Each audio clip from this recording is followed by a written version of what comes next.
Everyone, this is Nikachu, Merfolk Master. I am here with my brother, and we're going to look at the preview card revealed by Fishcast, MTG Brineborne Cutthroat. Now, Brineborne Cutthroat is the newest addition to Merfolk from Core 20.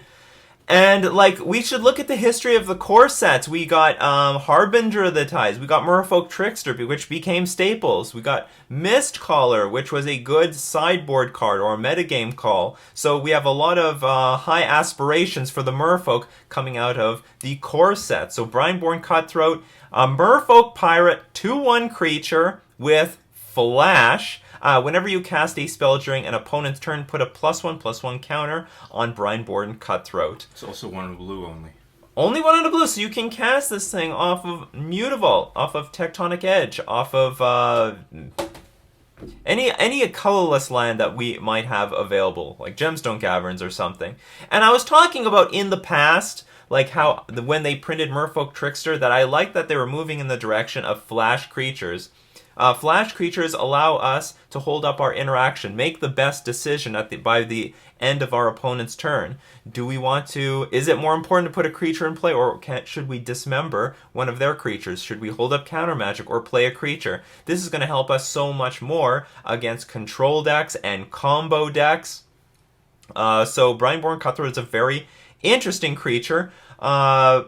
Not the biggest body, 2/1, so it is a little bit vulnerable on the toughness side. It's going to be hard to block profitably. However, it potentially can get very large. Whenever you cast a spell on an opponent's turn, put a +1/+1 counter on Brineborne Cutthroat. So now for Modern, this might not be the easiest to pull off, but we do have a decent chunk of things that we do cast on our opponent's turn. For example, Merfolk Trickster, Force of Negation, Deprive, Dismember, potentially Spell Pierce, Hurkyl's Recall. Now remember, it's cast, it's not enters the battlefield, it's not, Aether Vial is not going to activate or make this thing bigger. Another thing, though, is that they trigger off themselves, though, so Brineborne Cutthroat itself will make itself bigger.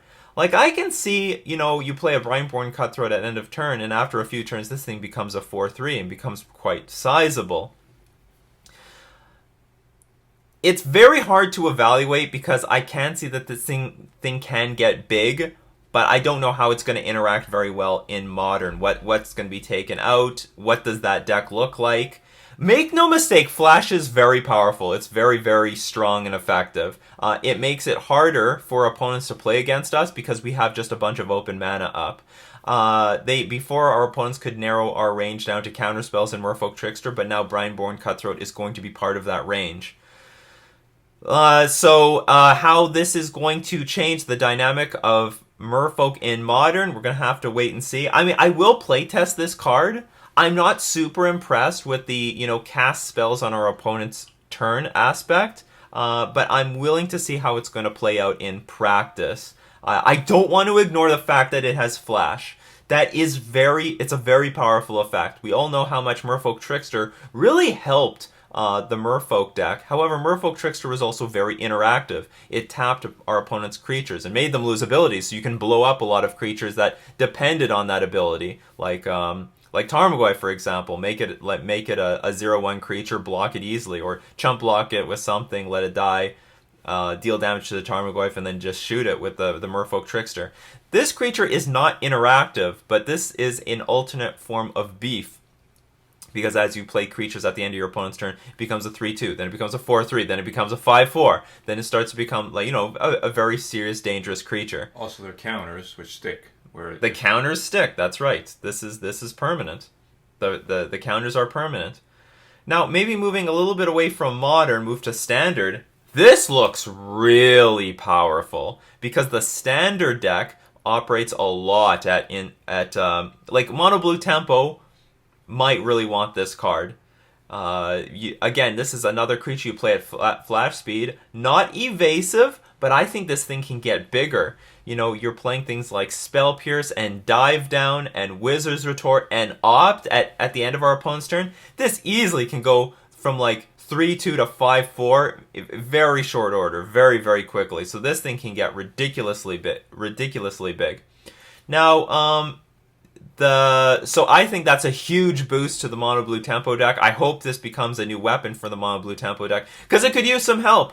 Of course, Teferi can still shut it down. Teferi, Time Reveler will force us to play this thing at sorcery speed, so that's not good. But otherwise, this thing is still a flash creature and can seriously get big. So now some downsides to this that you're not going to be able to push through damage on your turn. So in some moments when you really want to be aggressive, when you really want to be pushing through extra damage, you can't make this thing bigger. So Brineborn is just going to be as big as it can be on your turn. Your opponent doesn't have to worry about anything.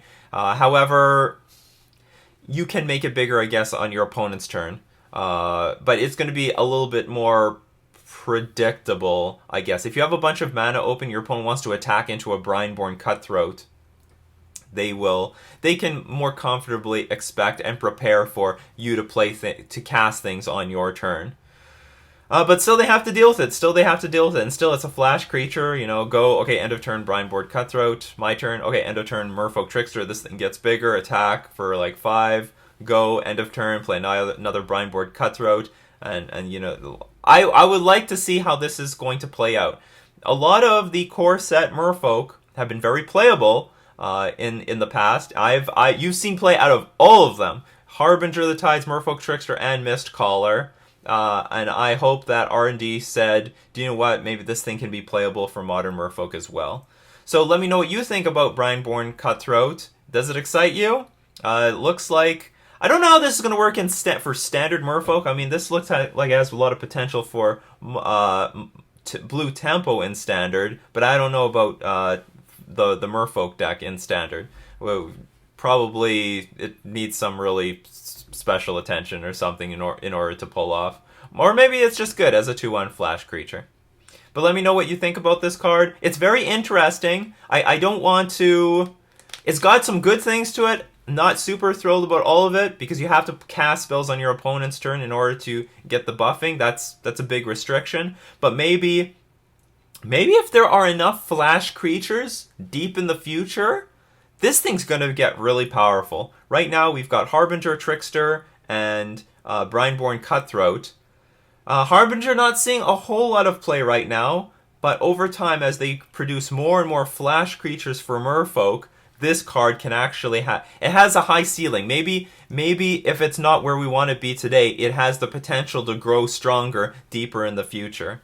So anyway, those are my thoughts on Brineborne Cutthroat. I will definitely playtest this card when Core 20 comes out. If you want to see the original spoiler, go check out the description below for Fishcast MTG's spoiler video. This has been Nikachu with my brother reviewing Brineborne Cutthroat from M20.